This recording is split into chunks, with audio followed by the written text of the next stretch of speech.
Hello students, beta in this video we are going to study about transverse nature of EM waves. Electromagnetic waves बारे ਆਪਾਂ ਨੇ ਪਿਛਲੀ video 'ਚ study ਕਰ ਚੁੱਕੇ ਹਾਂ ਉਹਦੇ ਸਾਰੇ ਬੇਸਿਕਸ। ਨਾਓ ਆਪਾਂ ਨੇ ਪ੍ਰੂਵ ਕਰਨਾ ਹੈ EM waves are transverse in nature।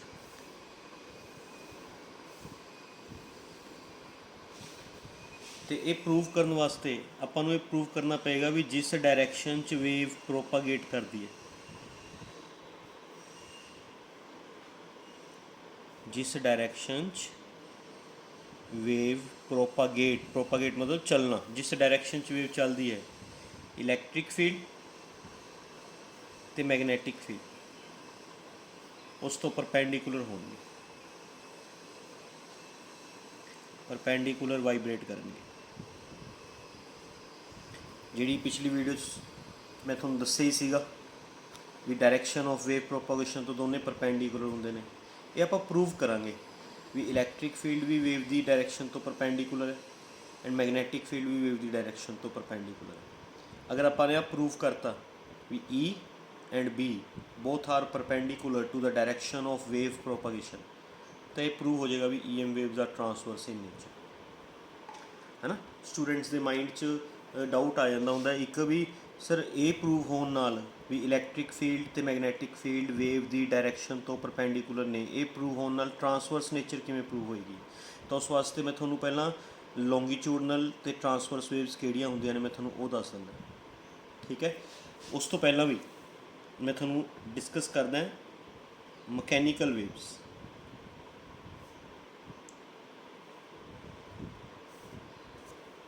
एक पासे थोड़ा जिहा कंसैप्ट लवांगे इलैक्ट्रोमैगनैटिक वेव्स। मकैनिकल वेव्स वो होंदियां ने जिहड़े पार्टिकल दी वाइब्रेशनस तो बनदियां ने, जिन्होंने ट्रैवल करने वास्ते पार्टिकल मीडियम चाहिए, है ना। Those waves which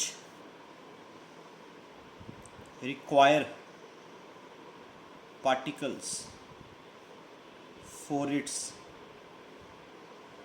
propagation. Particles होंगे तो ये वेव्स बननगियां, जे पार्टिकल्स नहीं होंगे तो ये वेव्स नहीं बननगियां, ठीक है। मतलब मकैनिकल वेव्स उन्होंने वेव्स नूं कहने हैं जिन्होंने वेव्स नूं प्रोड्यूस होने वास्ते या प्रोपागेट होने वास्ते पार्टिकल मीडियम चाहिए, which require particle medium for its propagation. And EM waves किस तो बनदियां ने बेटा, इलैक्ट्रिक फील्ड ते मैगनैटिक फील्ड। मकैनिकल वेव्स किस तो बनदियां ने, वाइब्रेशन ऑफ पार्टिकल्स तो, वाइब्रेशन ऑफ पार्टिकल्स तो। एंड EM वेव्स बनदियां ने vibration of electric field and magnetic field. These waves does not require medium, ये तो पता ही है ना थोनों। These waves does not require particle medium for its propagation,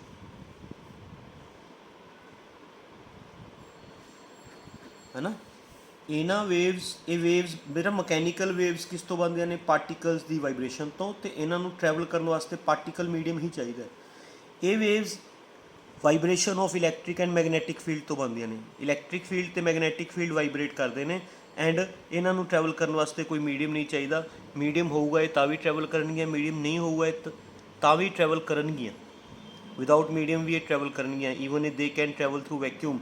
mechanical waves vacuum चो ट्रैवल नहीं कर सकदियां क्योंकि इन्हां नूं ट्रैवल करने वास्ते या ये वेव्स प्रोड्यूस होने वास्ते पार्टिकल्स चाहिए, इन्हां नूं पार्टिकल्स नहीं चाहिए, ये वैक्यूम चो भी ट्रैवल कर सकते हैं।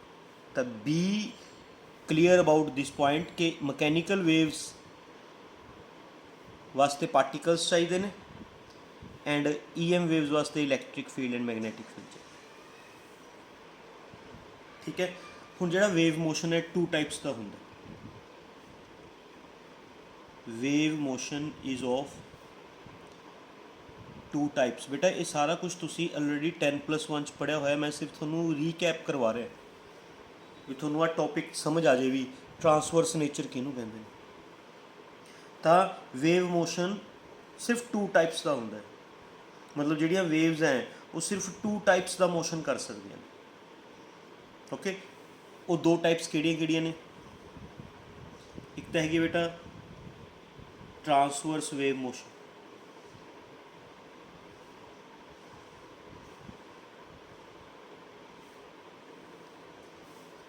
एक है लॉन्गिट्यूडनल वेव मोशन।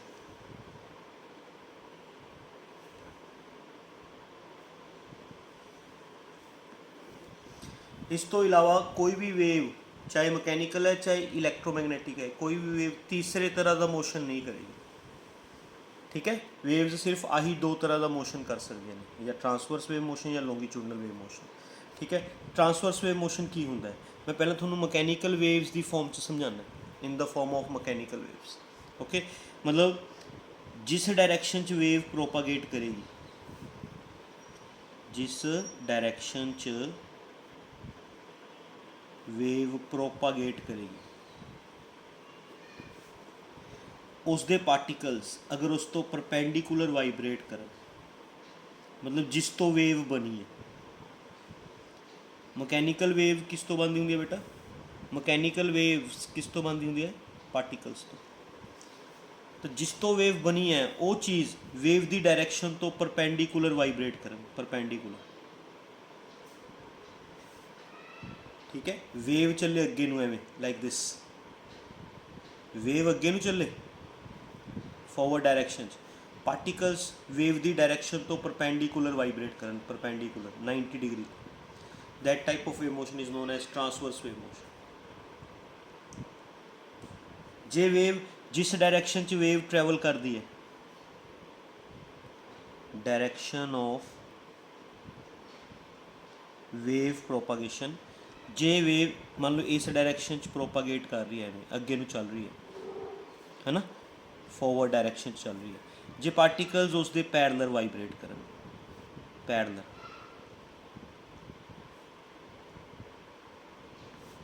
फिर motion is known as longitudinal wave motion. तो अपने दिमाग च बिठा लो बेटा भी वेव मोशन सिर्फ यही 2 तरह का हो सकता है, जे पार्टिकल्स परपेंडिकुलर वाइब्रेट कर रहे हैं तो ट्रांसवर्स वेव मोशन होएगा, जे पार्टिकल्स पैरेलल वाइब्रेट कर रहे हैं, डायरैक्शन ऑफ वेव प्रोपागेशन के पैरेलल वाइब्रेट कर रहे हैं तो लॉन्गिट्यूडनल वेव मोशन होएगा। इस तो इलावा पार्टिकल्स किसी होर एंगल पर वाइब्रेट कर ही नहीं सकते। जे तुसीं सोचो ना भी सर जे पार्टिकल 30 डिग्री ते वाइब्रेट कर रहे होंगे तो केड़ा वेव मोशन होएगा, नहीं वो हो ही नहीं सकता, नॉट पॉसिबल। भी तुसीं सोचो पार्टिकल 45 डिग्री ते वाइब्रेट कर सकते हैं जी, 60 डिग्री ते वाइब्रेट कर सकते हैं, नॉट पॉसिबल। ये पार्टिकल्स परपेंडिकुलर वाइब्रेट करेंगे या पैरेलल वाइब्रेट करेंगे। जे पार्टिकल्स परपेंडिकुलर वाइब्रेट नहीं कर रहे तो अंडरस्टूड है भी वो पैरेलल है, जे पार्टिकल्स पैरेलल वाइब्रेट नहीं कर रहे तो भी अंडरस्टूड है भी वो परपेंडिकुलर है। तीसरी कोई डायरैक्शन नहीं होंगी, तीसरे तरह का कोई वेव मोशन नहीं होंदा। वेव मोशन सिर्फ आही 2 तरह का होंदा। जिहड़ियां वेव्स ट्रांसवर्स वेव मोशन करदियां ने, यह जा जिहड़ियां वेव्स ट्रांसवर्स वेव मोशन करदियां ने उन्होंने ट्रांसवर्स वेव्स कहने हैं। जिहड़ियां वेव्स लॉन्गिट्यूडनल वेव मोशन करनगियां यह जा है ना, उन्होंने लॉन्गिट्यूडनल वेव्स कहने हैं। तो यह तो सीगा पार्टिकल्स बारे, पार्टिकल्स बारे। बेटा इलैक्ट्रोमैगनैटिक वेव्स किस तो बनदियां ने? Electric field and magnetic field. तो जिस डायरैक्शन च वेव ट्रैवल करेगी, जिस डायरैक्शन च वेव ट्रैवल करेगी, वेव प्रोपागेशन है ना, जे इलैक्ट्रिक फील्ड वैक्टर है ना and magnetic field vector, electric field vector and magnetic field vector उस तो परपेंडिकुलर वाइब्रेट करन 90 डिग्री। जिमें मकैनिकल वेव्स किस तो बनती होंगी बेटा? पार्टिकल्स तो पार्टिकल्स वाइब्रेट करेंगे। इलैक्ट्रोमैगनैटिक वेव्स किस तो बनती है? Electric field and magnetic field तो electric field and magnetic field vibrate करेंगे। तो जिमें पार्टिकल्स जे डायरैक्शन ऑफ वेव तो परपेंडिकुलर वाइब्रेट करते सी तो ट्रांसवर्स वेव मोशन, उमें जे इलैक्ट्रिक फील्ड ते मैगनैटिक फील्ड वेव की डायरैक्शन तो परपेंडिकुलर वाइब्रेट करेंगे तो ट्रांसवर्स वेव्स।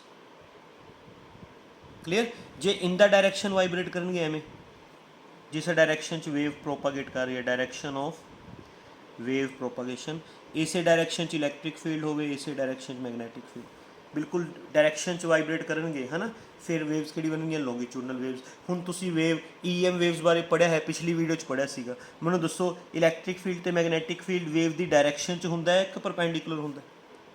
ਟੈਲ ਮੀ। ਇਲੈਕਟ੍ਰਿਕ ਫੀਲਡ ਤੇ ਮੈਗਨੈਟਿਕ ਫੀਲਡ EM वेव्स 'ਚ ਵੇਵ ਦੀ ਡਾਇਰੈਕਸ਼ਨ ਦੇ ਪੈਰਲਲ ਹੁੰਦਾ ਕਿ ਪਰਪੈਂਡੀਕੂਲਰ ਹੁੰਦਾ? ਪਰਪੈਂਡੀਕੂਲਰ ਹੁੰਦਾ। ਤਾਂ ਕਿਹੜੀਆਂ ਵੇਵਸ ਬਣੀਆਂ? Transverse waves.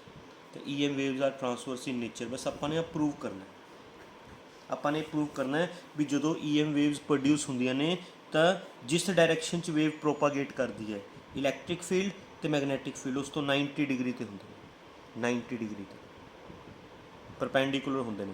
ਆਪਾਂ ਇਹ ਅਗਰ ਪ੍ਰੂਵ ਕਰਤਾ ਵੀ ਇਲੈਕਟ੍ਰਿਕ ਫੀਲਡ ਵੀ ਵੇਵ ਪ੍ਰੋਪਾਗੇਸ਼ਨ ਤੋਂ ਪਰਪੈਂਡੀਕੂਲਰ ਹੈ, ਮੈਗਨੈਟਿਕ ਫੀਲਡ ਵੀ ਵੇਵ ਪ੍ਰੋਪਾਗੇਸ਼ਨ ਤੋਂ ਪਰਪੈਂਡੀਕੂਲਰ ਹੈ, ਦੈਟ ਮੀਨਸ ਆਪਾਂ ਨੇ ਆਹ ਚੀਜ਼ ਪ੍ਰੂਵ ਕਰਤੀ।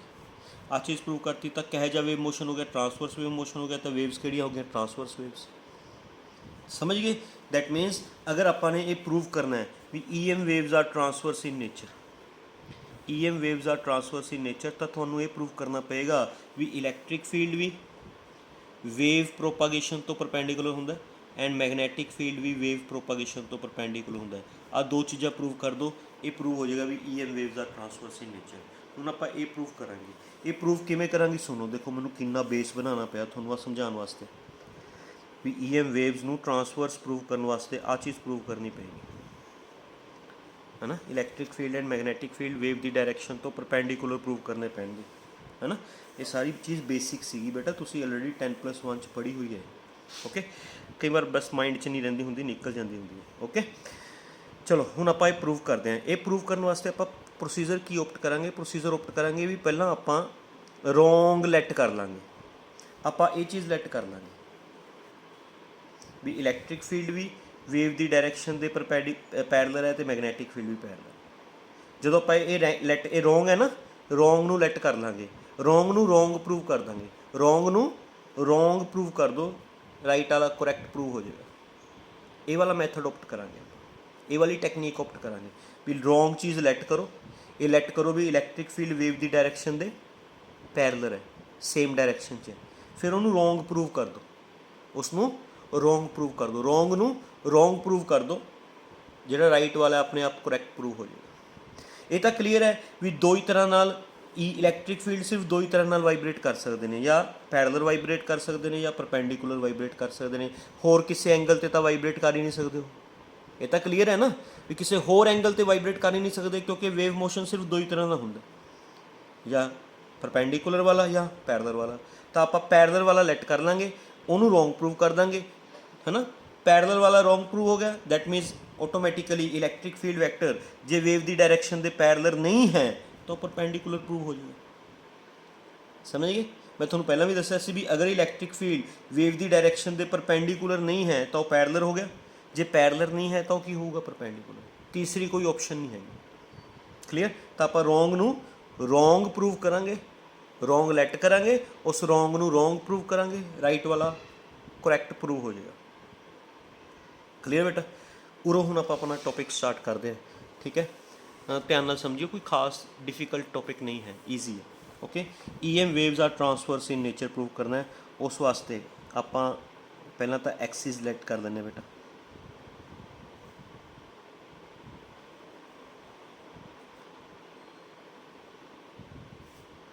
X axis, Y axis, Z axis, and this is the direction of wave propagation, direction of wave propagation, जिस डायरेक्शन च वेव चल रही है। एंड असी लैट कर लिया भी इलैक्ट्रिक फील्ड इस दे पैरलल ही है। Let electric field is parallel to the direction of wave propagation, but electric field variable होवे, क्योंकि ਤੁਹਾਨੂੰ मैं पिछली वीडियो 'ਚ ਦੱਸਿਆ ਸੀਗਾ भी ਦੋਨਾਂ 'ਚੋਂ अगर कोई भी फील्ड कॉन्सटेंट होया फिर EM वेव्स प्रोड्यूस नहीं होनी, फिर EM वेव्स प्रोड्यूस नहीं होंगी। Constant fields EM waves produce नहीं करते। तो electric field must be variable and it is parallel to the direction of wave propagation. Okay, तो आप एक कंटेनर लैट कर लेने बेटा उरे।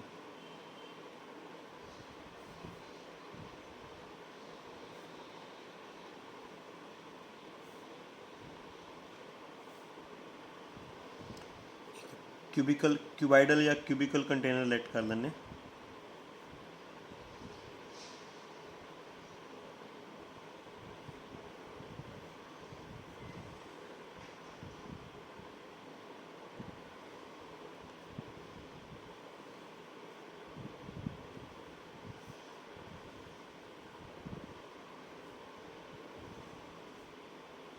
M this is a container, name रख देने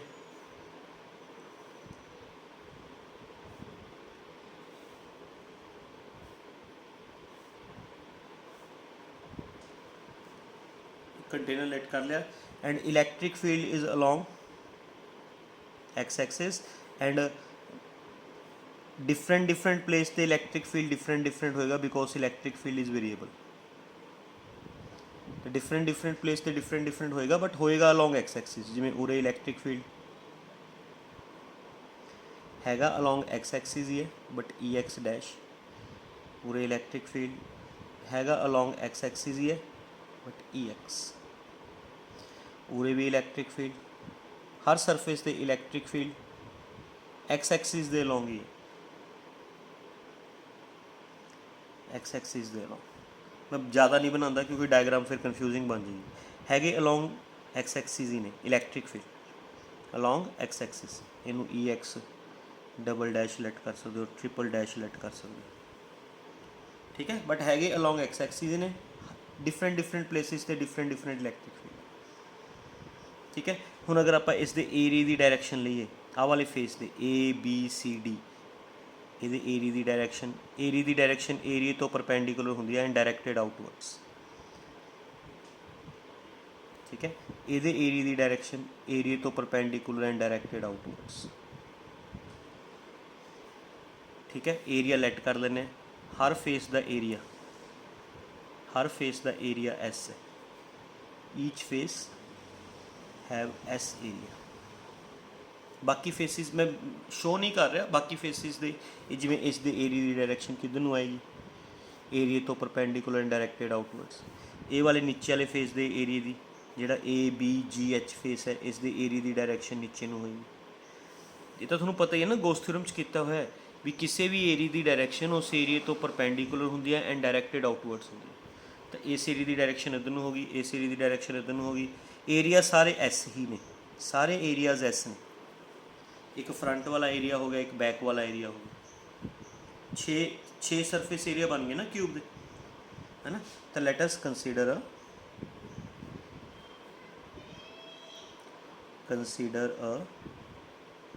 क्यूबाइडल या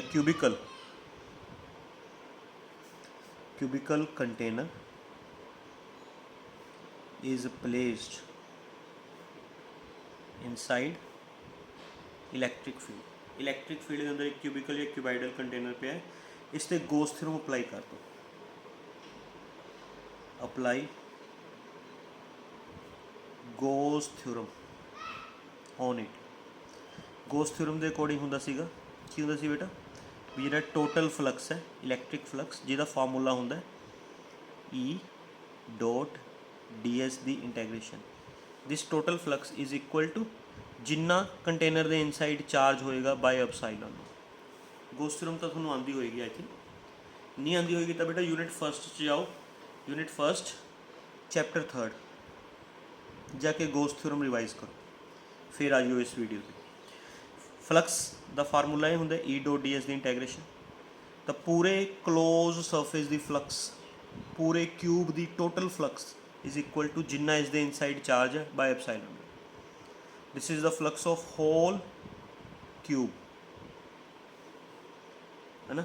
तो बेटा ये अपने को आ गया, देखियो E dot D S of whole surface, पूरे सरफेस का इज इक्वल टू इस दे इनसाइड कोई चार्ज हैगा, चैक करो डायग्राम दे विच क्यूबिकल कंटेनर दे अंदर कोई चार्ज हैगा, नहीं है, चार्ज 0 बाय एप्सिलॉन नॉट 0। तो हुण जिहड़ा आपां होल सरफेस का फ्लक्स कढ़ना है, होल सरफेस का ये 6 पार्ट्स कैलकुलेट कर लो, 6 पार्ट्स किवें आ देखो मैं समझाना तुहानूं 2 मिनट, मैनूं थोड़ा लिख लें दो बेटा। ई डॉट डी एस 6 फेसिस का लिख लाँगा मैं, E dot ds, E dot ds, E dot ds, E dot ds, 5 हो गए। E dot ds is equal to कितना आया हुआ है, 0 आया हुआ है। ये वाला E dot ds हो गया इधरले फेस का, ABCD फेस का, है ना। फिर आ वाला E dot ds हो गया इधरले फेस का, जोड़ा आ फेस है EFGH। फिर आ वाला E dot ds हो गया टॉप फेस का CDEF, है ना। फिर आ वाला E dot ds हो गया बॉटम फेस का, नीचे वाले फेस का ABGH। फिर आ वाला हो गया फ्रंट फेस का, front face ADEH, ADEH। And एक हो गया बैक फेस का, बैक फेस का, बैक फेस हो गया BCFG। 6 ਦੇ 6 क्यूब ਦੇ 6 फेस ਹੁੰਦੇ ਨੇ ਨਾ बेटा, क्यूब ਦੇ 6 फेस ਹੁੰਦੇ ਨੇ ਨਾ बेटा, 6, है ना। इधरले फेस का ले लिया, फिर इधरले फेस का ले लिया, फिर टॉप फेस का ले लिया, फिर बॉटम फेस का ले लिया, फिर फ्रंट फेस का ले लिया, फिर बैक फेस का ले लिया। 6 फेसिस का फ्लक्स ऐड करता, that becomes the total flux, है ना। इन्हां चों जिहड़ा आ 4 है बेटा, इन्हां दा रिजल्ट 0 बनेगा। वाई? क्योंकि इन्हां च E डॉट डी एस नूं असीं लिखांगे, E डॉट डी एस नूं लिखांगे E DS cos 90, थीटा 90 बनेगा इन्हां दा, angle between E and DS 90 बनेगा। cos 90 0 हुंदा, इस करके सारी टर्म 0 बन गई। मैं तुहानूं सारे समझाना किवें। आ जिहड़े 4 फेस है ना, किहड़े किहड़े, एक तो CDEF देखो, CDEF फेस ते देखो इलैक्ट्रिक फील्ड हैगा अलॉन्ग एक्स एक्सिस, एरिया की डायरैक्शन हैगी उपर में, एंगल कितना बन गया बेटा 90 डिग्री, एंगल 90 डिग्री बन गया, theta 90 degree, cos 90 0, E dot D S 0 आ गया। समझ गए। ABGH नीचे वाला फेस देखो ABGH, इस पर भी देखो इलैक्ट्रिक फील्ड हैगा अलॉन्ग एक्स एक्सिस, एरिया की डायरैक्शन हैगी नीचे नूं, एंगल कितना बनेगा 90 डिग्री, थीटा 90 डिग्री हो गया, E dot D S 0। Front face का देखो, front face ADEH, electric field होएगा अलॉन्ग एक्स एक्सिस, एरिया की डायरैक्शन बाहर नूं along Z axis, electric field हैगा अलॉन्ग एक्स एक्सिस, एरिया की डायरैक्शन किधर नूं बेटा, बाहर नूं, एरिया की डायरैक्शन एवें, एरिया तो perpendicular and directed outwards, electric field हैगा अलॉन्ग एक्स एक्सिस, एरिया की डायरैक्शन बाहर नूं, एंगल बन गया 90 डिग्री, है ना, 90 degree E dot D S 0।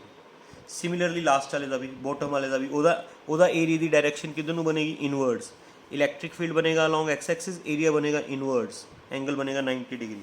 आ जिहड़े 4 फेस है, टॉप बॉटम फ्रंट बैक, ये 4 faces they which angle 90 degree बनता है, इस करके E डॉट डी एस कितना 0।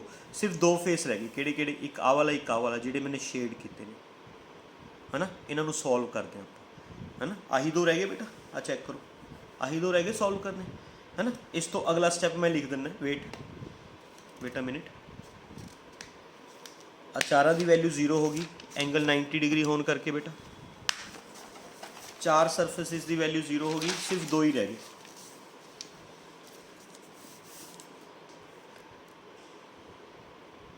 E dot D S, E dot D S, एक फेस रह गया ABCD, एक रह गया EFGH, बाकी 4 0 हो गए, is equal to 0, that is our equation number 1। हुण आपां पहला ABCD फेस का सॉल्व करेंगे, ABCD फेस ते E डॉट डी एस, इनू सॉल्व करेंगे। ABCD फेस, इनू लिखांगे E DS, एंगल आ वाला फेस देखो बेटा, आ सीगा ABCD, इस फेस ते electric field and area both are in same direction. Electric field कितना EX, है ना, इलैक्ट्रिक फील्ड है EX, है ना, इंटू DS इंटू cos 0, 0 इस करके क्योंकि electric field and area both are in same direction, electric field and area both are in same direction, same direction होने करके थीटा 0, कोस 0 1 होंगे, ई एक्स बाहर आ जाएगा 1 ds की इंटैग्रेशन आ जाएगी एस। ये सॉल्व हो गया। हूँ अगला सॉल्व करना E F G H E dot D S E F G H electric field कितना इतने चेक कर, E F G H face तो इलैक्ट्रिक फील्ड कितना E x dash D S cos electric field इधर नूं है along X axis, area है along negative X axis, both are in opposite direction, opposite direction है theta कितना हो जाएगा 180 डिग्री, कोस 180 -1 होंगे माइनस बाहर आ जाएगा, ई एक्स डैश बाहर आ जाएगा 1 ds की integration S. A B C D वाला सॉल्व कर लिया बेटा by putting theta 0, A E F G H वाला सॉल्व कर लिया बाय पुटिंग थीटा 180 डिग्री। ये उन्होंने रिजल्ट्स आ गए। Put this value in first equation, put this value in first equation put करोगे ई एक्स एस प्लस माइनस ई x dash S 0, ये minus वाली term उधर आके प्लस की टर्म हो जाएगी, ई एक्स डैश एस नाल एस कैंसिल हो गया, E X is equal to E x dash, that means electric field is constant, but this is wrong.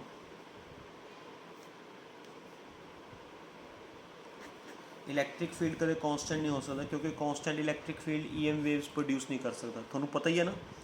इसका मतलब तो यह है भी दोनों प्लेसिस ते इलैक्ट्रिक फील्ड सेम है, that means electric field is constant, electric field is constant means वो ईएम वेव्स प्रोड्यूस नहीं कर सकता, that means this is wrong, our supposition is wrong, therefore our supposition is wrong. Our supposition किसी भी electric field is parallel to direction of wave propagation, ये सी अपनी supposition भी इलैक्ट्रिक फील्ड आ देखो अपने सपोज तक किया सीगा let electric field is parallel to the direction of wave propagation किया सी ना सपोज है ना। तो बेटा ये सपोजिशन रॉन्ग होगी, this is wrong, electric field wave of direction के पैरेलल नहीं है, जो पैरेलल नहीं है that means electric field is perpendicular to the direction of wave propagation, मतलब रॉन्ग नू रॉन्ग प्रूव करता। जे इलैक्ट्रिक फील्ड ये अंडरस्टूड है भी जे इलैक्ट्रिक फील्ड पैरेलल नहीं है तो परपेंडिकुलर होएगा, क्योंकि होर कोई डायरेक्शन ही नहीं बचती, डायरेक्शन ही सिर्फ दो हो सकती ने या पैरेलल या परपेंडिकुलर, पैरेलल वो है नहीं, ये असी प्रूव करता भी पैरेलल वो डायरेक्शन है नहीं है, दैट मीनस वो परपेंडिकुलर होएगा, है ना। तो सिमिलरली जिमें तुसी इलैक्ट्रिक फील्ड की गोस थ्योरम लगाई है बेटा, जिमें तुसी इलैक्ट्रिक फील्ड की गोस थ्योरम लगाई है सारी, इत्थे गोस थ्योरम लगा दो मैगनैटिक फील्ड की, मैगनैटिक फील्ड की गोस थ्योरम लगाओगे सिर्फ ई की जगह बी करना है, ई की जगह बी करना है, सारे टॉपिक च ई की जगह की करना है बी, सारे टॉपिक ई की जगह बी करोगे एंड च ही रिजल्ट आ जाएगा, B X is equal to B X dash, मतलब magnetic field is constant, that means our supposition is wrong, magnetic field भी वेव की डायरेक्शन के पैरेलल नहीं है, वो भी की होएगा परपेंडिकुलर। जिमें इलैक्ट्रिक फील्ड का प्रूव किया ना, ये प्रूव करने की लौड़ नहीं, तुसी सिमिलरली करके लिख दियो बेटा, प्रूव करने की लौड़ नहीं है, सिमिलरली करके लिख दियो। जे किसी ने प्रूव करना है तो थोड़ा प्रूव करने का तरीका दसता, जिथे जिथे ई पाया उत्थे उत्थे बी पा दियो, प्रूव हो जाएगा। पहला लैट कर लियो भी मैगनैटिक फील्ड वेव की डायरेक्शन के पैरेलल है, जिमें इलैक्ट्रिक फील्ड लैट किया ना उमें मैगनैटिक फील्ड लैट कर लियो भी वेव की डायरेक्शन के पैरेलल है, फिर गोस थ्योरम लगा दियो, ई की जगह बी यूज़ कर दियो, गोस थ्योरम मैगनेटिज्म च भी तो पढ़िए तुसी, ई की जगह बी यूज़ कर लियो, रिजल्ट आ जाए। तो इत्थों एक कंक्लूजन निकलिया भी इलैक्ट्रिक फील्ड भी वेव की डायरेक्शन के परपेंडिकुलर है, मैगनैटिक फील्ड भी वेव की डायरेक्शन के परपेंडिकुलर है, that means E M waves are transverse in nature, जिहड़ियां इलैक्ट्रोमैगनैटिक वेव्स होंदियां ने ट्रांसवर्स नेचर दी होंदियां ने। आप आ चीज़ प्रूव करती बेटा भी इलैक्ट्रिक फील्ड भी वेव की डायरेक्शन के परपेंडिकुलर है, मैगनेटिक फील्ड भी वेव की डायरेक्शन के परपेंडिकुलर है, that means EM waves are transverse in nature. तो EM वेव्स की ट्रांसवर्स नेचर प्रूव करने वास्ते थोनों एवें प्रूव करना पेगा बेटा, समझ गए। आ तो थोड़ा बेस सीगा, आ वाली चीज़ तो बेस सीगी, आ है topic main, EM waves are transverse in nature. ठीक है बेटा, कोई confusion? Hope you understand very well, thank you very much.